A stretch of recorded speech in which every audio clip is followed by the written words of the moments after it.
Dalam derita ku gantikan bahagia, untuk sembunyikan gelora dalam dada.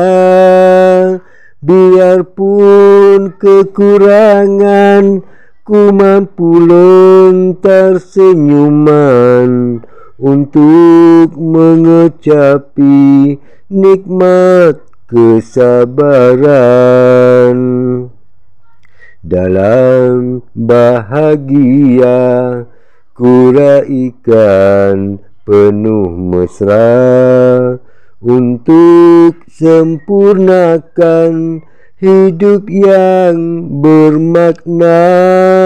Biarpun halangan, ku berdoa mengharapkan, demi mengingati erti kesyukuran.